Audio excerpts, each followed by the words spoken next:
musuh dia. Dia akan menelan dirinya sendiri. Akhirnya bintang kata ya akan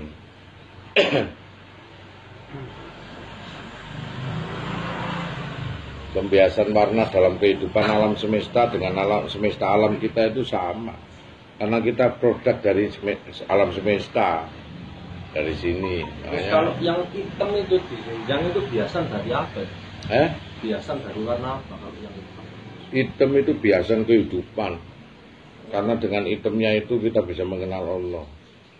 Sesuatu yang tampak dan tidak tampak itu Allah. Kalau dari kawujudannya maka wujud yang tampak ini al-mawjuda illallah. Nah, tetapi yang tidak tampak yang sebenarnya apakah bukan Allah? Ya Allah sebut. Tetapi Allah yang tidak tampak ini hanya konsekuensi waktu dan tidak ada datang kena yang apa. Nah itu dari likuli sayun halikat alikunilal wajahu. Makanya konsep yang hitam ini kalau kita mau mengenal sang ada ya harus dari tidak ada. Yang ditiadakan adalah dirinya. Sang ada tetap ada. Kita yang meniadakan jadi sang ada. Nah itu. Karena kalau disebut ada itu dari perbandingan kalimat tidak ada. Nah inilah sang ada yang memang sebelum lahirnya kalimat suatu perbandingan tidak ada. Nah, makanya kalau ingin Allah itu tidak bisa dari yang tampak ini. Yang tampak ini yang dideteksi dari yang belakang yang tak tampak.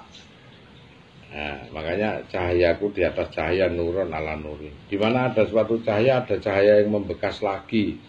Sulit itu dipahami. Karena sulitnya itulah Allah. Makanya kalau kita itu melihat dari yang ada, ternyata sang ada pun adanya suwung. Yang disebut ada itu karena suwungnya. Nirwaktu kalau waktu ini diputar ke belakang, semuanya tidak ada yang ada suwung. Dan sang suwung itu Allah cuma mengadakan perbandingan ada. La ilah tidak ada, illallah hanya Allah. Untuk menemukan yang tidak ada. Jadi kalau kita mau mencari Allah, justru cari suwungnya dewi sampai dirimu lenyap. Lenyap dalam arti wis ora eling pikiran, ora eling ngopo, ora eling pujian, yang ada gelap tapi terang. Terang di dalam hati bukan terangnya apa yang ditangkap panca indera.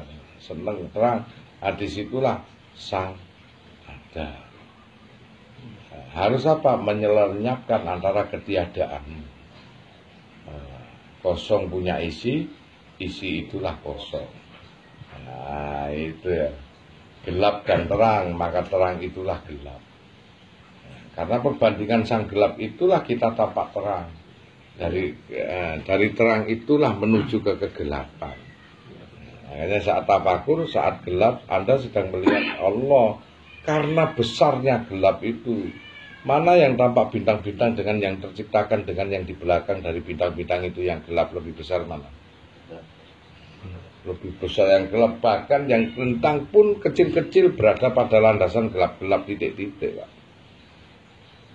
Sang suwungmu itu luasnya hamparan semesta alam itu sudah tidak bisa dijangkau. Makanya orang Jawa itu mencari suwungnya. Dari suwungnya itu ada satu titik gambaran Allah itu tadi. Tidak bisa. Kau tak akan bisa menulis dalam suatu kegelapan. Kau juga tak akan bisa jernih menulis dalam suatu yang gelap. Dan andai kata pun itu kertas gelap pun tidak akan bisa tertulis dengan warna apapun. Nah itu gelap. Piye le maca nang gelap. Kertas gelap, tinta putih wah, bisa. Ya yang iya tetap. Maksudnya sini Gus. Jadi spektrum yang ada di luar ini yang warna-warni itu kita harus bisa menerima seperti layaknya gelap warna gelap itu. Semua akan tertelan pada gelap. Lebur. Iya. Terus keluarnya itu pancarannya ini seperti gerhana matahari itu tadi. Betul. Namanya katai. Syaratnya harus bisa menerima apapun itu. Bahasa apa itu Kata itu? Ya kata itu kan istilahnya ada bakalan suatu nur yang memang sudah ada sejak dulu katanya. Dia seperti mutiara. Hanya katai. Ditelan seperti apa membekas sama dengan waktu kamu melihat melihat lampu yang cerah, kemudian kau lihat terus merem, katai itu masih ada. Iya, tahu ya. Ulap ya. Ulap katai. Saat matahari lenyap pun tetap ada matahari yang disebut katai, padahal itu matahari sudah tak tampak. Saat kamu mati pun apapun yang terjadi tidak tampak, yang ada hanya katai. Ini pun katai. Semuanya katai. Seperti mengkondisikan hidup kita saat ini layaknya seperti pada saat kita di rahim ibu. Betul. Kondisinya harus begitu, kembali ke rahim ibu dari sang subuhnya. Itu namanya nirwaktu. Nah, azali seolah-olah ditarik mundur ulang. Azali, pamane kidam wal azali. Kidam bako. Kidam itu adalah sedia tanpa mengawali. Azali bakonya kekal tanpa mengakhiri, tanpa ada akhirnya. Itu namanya azali. Kodim azali.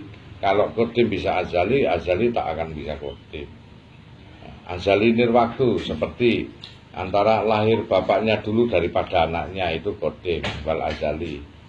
Tapi nirwaktu 1 tahun sebelum umur kita, itu namanya azali waktu, nirwaktu. Selamanya itu tidak ada waktu untuk diri kita.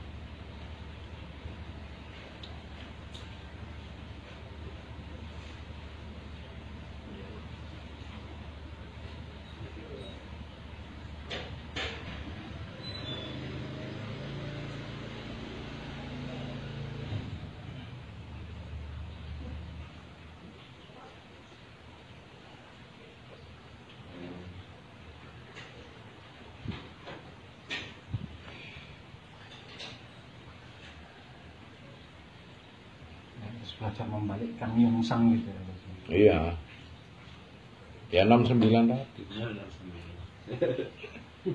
Antara batasannya kita ilahi robi atau setan.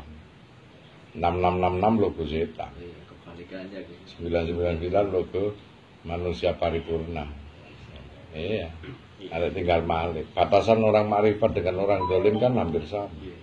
Orang marifat Nabi Khidir malah mateni arek cilik seperti kelakuan wong dolim, tapi satunya dia katai. Dia ada sinar tapi tanpa ada alat. Begitu, terang tapi tanpa ada surya. Nah, dia melakukan wis taklid hukum. Hukum itu sudah lebur pada dirinya. Sama leburnya itu. Semua yang disebut Allah itu secara hakiki hanya suatu perbandingan. Adanya terang dan gelap. Yang adanya seluruhnya itu ya umur paling anu ya gelap itu. Sebelum ada alam semesta apa yang ada? Nah iya, andai kata umur kita ini 50-51 tahun yang lalu apa yang ada? Nah, kau tak akan mampu mengingat. Sang ingatannya waktu itu gelap. Adanya sesuatu hal perbandingan itulah kehidupan. Nah, hingga membandingkan antara yang tampak dengan yang tidak tampak. Makanya yang tampak itu punyanya Allah, apakah yang tidak tampak itu bukan Allah? Tuh. Sang suwung. Cari di dalam suwungmu sendiri, maka kamu akan mengetahui hakikat kehidupan. Kok bisa terus? Iya. Perbandingan antara kamu bisa melihat itu dari gelap. Tanpa gelap kamu tak akan bisa membandingkan dan kesantunan. Karenanya gelap inilah ada suatu perbandingan terang. Al-mawjudu ilallah. Itu.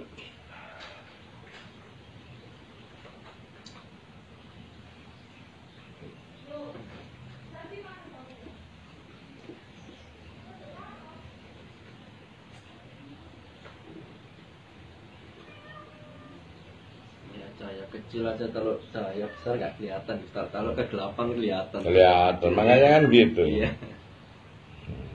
Kalau justru dengan adanya gelap kamu ada pembeda. Quran ya gitu. Quran ini arti kata furqan, pembeda.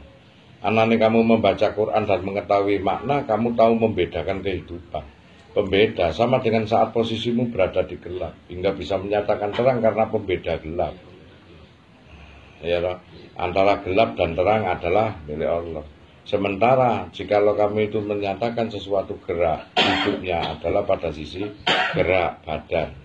Kalau menyatakan dari sisi keilahian, justru kamu mencari. Orang Jawa dulu simbolisnya dengan pakaian serba hitam. Iya betul ya kayak gitu. Dibaliklah dengan orang syariat yang pakaian serba putih. Jadi mereka dilahirkan dari yang gelap. Iya dong. Mantap.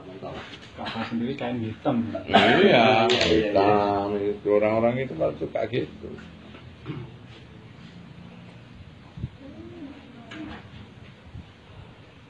Dari perbedaan yang gelap inilah terjadi di seluruh isi eksistensi alam semesta.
Sebetulnya teorinya gampang.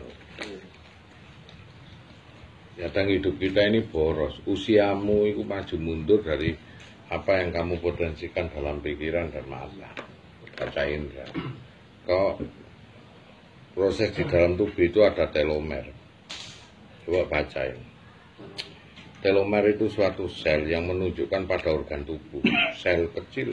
Yang pendeknya tergantung. Maka kalau prosesnya disebut telomerisasi. Kalau dia memendek, maka umurmu cetek.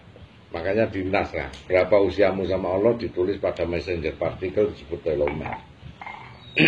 Prosesnya itu. Apa namanya? Jadi kalau kita mau boros ya itu. Modal dasar itu diberikan sama Allah lupa pulsa. Nah itu rezeki, jodoh, maut, mati. Itu di dalam perut. Itu pulsa udah jatah. Kalau iso ngawet-ngawet ini bahkan bisa maju itu bagaimana? Dengan cara silaturahim. Rasulullah ngajarkan silaturahim, sedekah. Dengan itu bisa mundur usia, bisa panjang umur, ta'awil umri, panjang umur dia. Nah dari situ. Nah sebetulnya ada resep lagi jikalau kita ngawet-ngawet pulsa itu dengan cara suwu. Contoh, pulsa listrik diisi 1 juta, sebulan habis, boros AC. Kepingin awet itu sajane sinyalnya dipateni, klak, 2 dino, 3 dino, kon iso gawe. Manusia hidup itu borosnya dari apa-apa yang dilihat, kemudian digawe pahala, gawe dosa, kebek nang kene Pak. Akhirnya mundur, telomere hancur. Sel itu hancur. Setiap olah nafas, 1 kali tarik nafas 500 juta sel hancur. Tarik nafas 500 juta sel hancur. Sekali tarik nafas, bayangkan. Bayangkan itu. Dari triliunan sel 500, lihat sendiri itu di sel-sel. Ilmu genetik, gen of genetika. Nah itu semuanya akan hancur. Nah, coba kalau orang itu ngawet-ngawet nyuwuno. Contoh, kalau ini HP lagi, ini kalau nyala diaktivitaskan 3 jam mungkin habis kayak main game-gamean sih nggak berguna. Nah, akhirnya kita cari lagi baterai dengan cara ngecas. di alam semesta itu. Nah, ini kan sentral alam semesta ngecas. Nah, kita main gini, minimal gini. Ya, coba ini dimatiin. Atau digunakan pada perlunya mungkin 1 hari 1 malam. Kalau nak dimatiin, lebih awet lagi. Jadi manusia itu harus mateni dari kehidupan. Karena aplikasi kehidupan ini bahaya. Melek ngene iki borosno energimu. Mati uripmu ada di situ. Makan, hidup, wis. Hingga dijatah sama Allah pulsa-pulsa tersebut. Habis jatah dagingmu, si A, si B dijatah 500 kilogram, 5 on, 1 ton daging. Habis jatah daging, kolesterol naik. Wah, wis cepet. Habis jatah gulamu diabetes, gak iso. Sampai habis jatah air sak tetes infus saya gak gelem netes. Itu mekanismenya berlanjut. Sedekah nambahi jatah, sedekah nambahi jatah, sedekah. Hingga mati hidupnya manusia tergantung dari jatah kuota yang diberikan Allah. Itulah kecerdasan spiritualitas. Wong tua mbiyen sampai umurnya ratusan tahun, warna hebat posone. Dia poso hanya ngawet-ngawet jatah. Wis. Cariin suwungmu dhewe men. Kadang HP butuh refresh. Apa meneh kon mendownload, tambah gak iso dikonek lainnya. Ayo coba ono ngapalno suatu ayat diriwuki. Butuh refresh dia, loading. Wong lagi ngapalno ngene diruwi. Lah apa sih aku ngapalno aja diganggu. Ora iso kon digawe ngono lambat. Ya kan apalane lambat to. Lagi ngapalno ayat tiba-tiba diganggu anakmu, ganggu bojomu, wis ngapalnone dadi sesuk meneh lambat terus karena dipakai terus HP itu. Butuh refresh loading diculke baru apal masuk jadi nemplek aplikasi itu di dalam diri. Nah, setelah itu tergantung kuota, tergantung memori sing dicepakno Gusti Allah di dalam dirimu. Tuwek siti kon ngapalno sak ayat iku lho iso 2 wulan kon. Wangel rek, gak koyo nome mbiyen. Sulit kamu. Tuwek siti. Ala apa wis kakean memori. Belek wis kakean memori. Isine wis ngono wae. Ya lho? Iya. Bagus kalau kita menuju ke suwung kan untuk menemukan ning gitu. Iya. Tetapi kalau kita tidak dalam kondisi suwung tapi pada saat santai diam sendiri udah. Tapi sudah ada nyambung. Ning, itu gimana? Nyambung. Iya, ya kudune kan nyampe kudu ngono. Setiap saat. Iya, masih melek wis ning. Lho, masih melek wis nih. Lah goleki dasarane karo merem. Anak wis ahli ya wis ahli. Suatu gerak itu harus lewat pikiran. Ada suatu gerak yang tanpa pikiran tapi genah, refleks. Oh, kon nyetelno klambi ku gurung lewat tok pekut jatuh langsung ngene kok. Nah, itulah. Biasane goleki suwunge iku teko ning merem. Iki moro-moro melek wis ning. Lah kuwi lah refleks suatu tingkatan batin mukorobin. Nah, wong iku nyampe. Jadi itu bukan masalah. Bukan, enggak masalah, ngapain? Enggak masalah, itu langsung melihat langsung tajalli ya itu. Yang tawali golek taholi, tajalli. Dirinya sudah tajalli. Sesuatu orang yang mengungkap rahasia tanpa program, koyok Gus ngene. Wis judule apa wis ngono tanpa program wis plek tek. Mapan wis arahnya di situ. Lah goleki awale kuwi nganggo golek suwunge aku.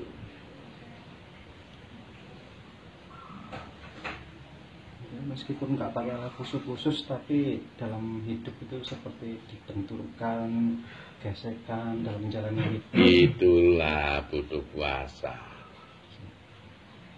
Karena menyeimbangkan angan-anganmu. Benturan puasa itu menghindari dari sesuatu hal tingkat derajat kemuliaan. Paham?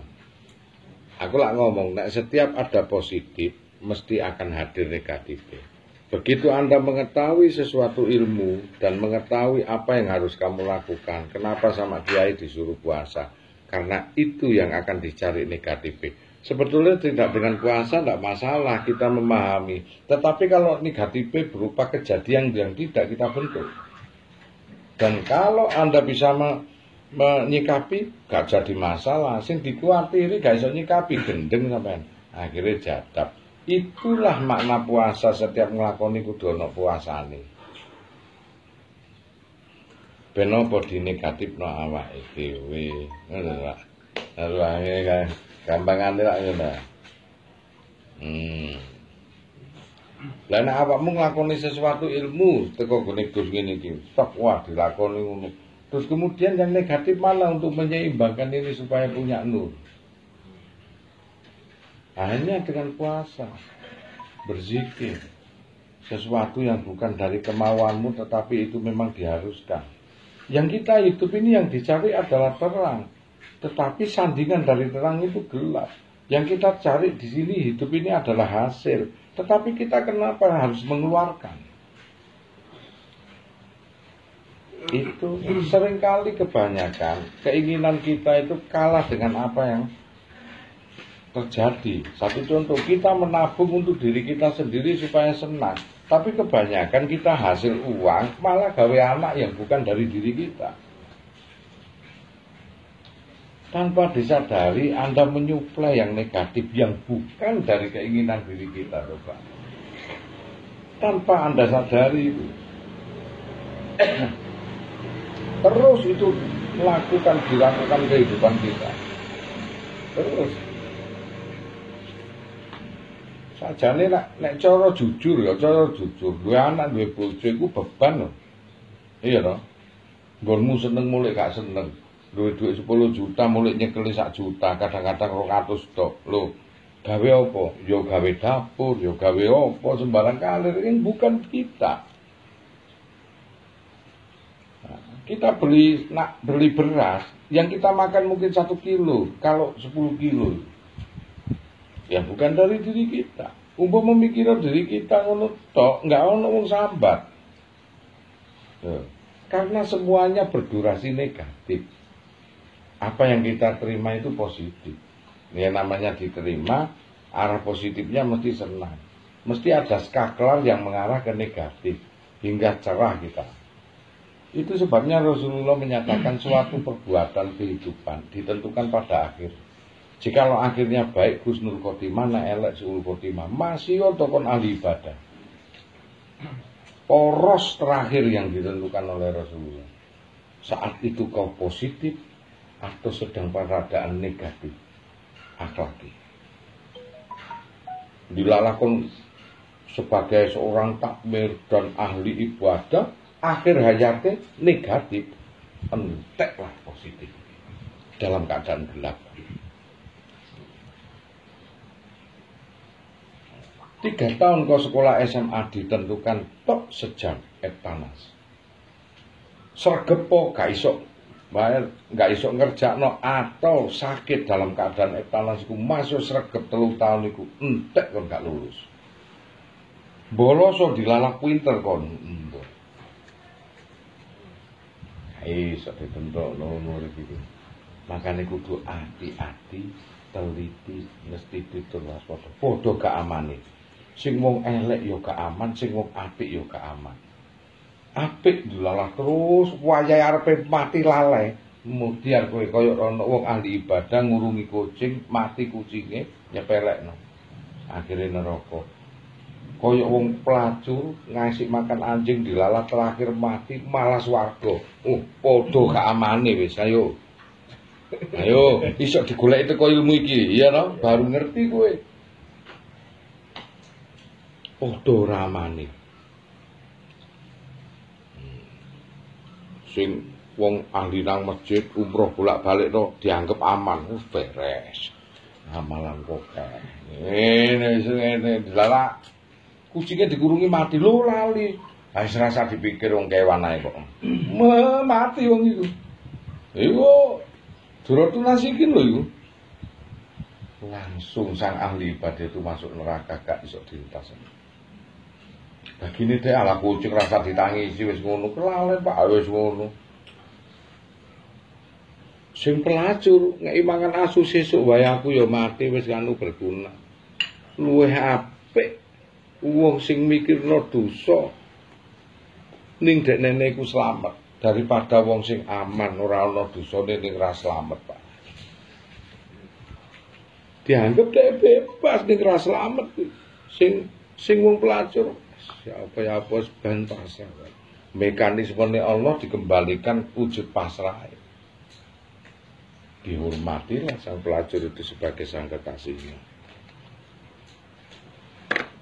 Iki ngaji nang kene iki nguwak rahasia sing sempurna, rahasia kehidupan. Besok murupa itu kalau ion positif negatif itu bersambung maka lampu itu menyala.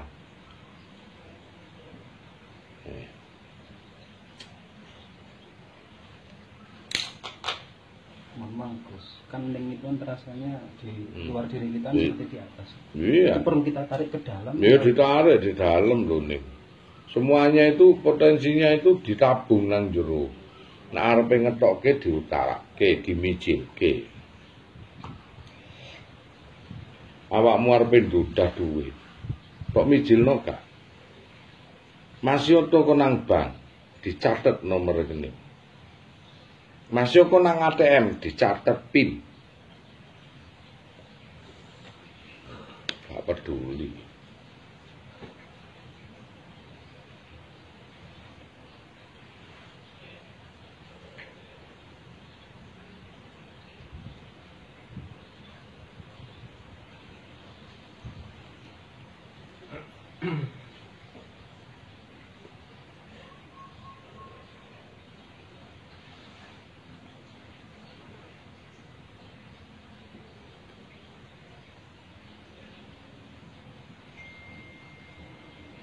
Kalau makane nak munajat kowe engko iso ngerti sembarang. Nek wis tambah ngerti kon wedi. Saya aja kadang-kadang gambaran melek ngene iki tahu kehidupan keluargaku. Setelah melaku. Saat bagaimana. Gambaran-gambaran itu akan terlintas dalam pikiran kita dan pasti akan terjadi itu loh mahfuz. Semakin kita ke dalam roh, semakin kita takut. Disinilah arti kata mana takwa. Semakin kon hati-hati, semakin takut, semakin. Ngerti kadang nek arep ngono nangis dhewe. Mosok itu koyo ngene. Di saat itu Allah memberikan keluasan aku, ayo perubahan. Aku sedikit-sedikit terus. Nggak apa-apa. Ya memang rodok jeru ya sing ngene iki.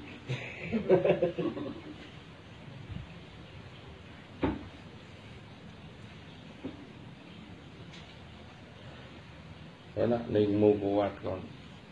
Lagi nglamun sithik ngene ketok kehidupanmu, anak-anakmu, istri-istrimu, keluarga. Bahkan informasi bapakku arep sedo aku ngerti 1 bulan kemudian. Bapakku mangkon kepengin duwe amalan tokno sepedane papi tak deloki terus. Terakhir bapakku nang kene lho. 1 bulan sebelum meninggal itu aku ngerti bisa tak delokno. Tak perlu lapor enggak. Terakhir bapakku nang omahku iki ngono ngerti. Hari Sabtu pulang, hari Senin setu gak lidok teman-teman. Nah, pelet 1 bulan kemudian meninggal. Aku tahu pamore kejadiannya wis jejak itu sudah hilang. Loh. Gak nang kene meneh bapakku ya Allah apa. Ngeri ya. Ibuku malah jitu lagi 5 tahun sebelum meninggal itu tahu. Ibu saya itu orang itu. Ya memangnya 1 keluarga sudah.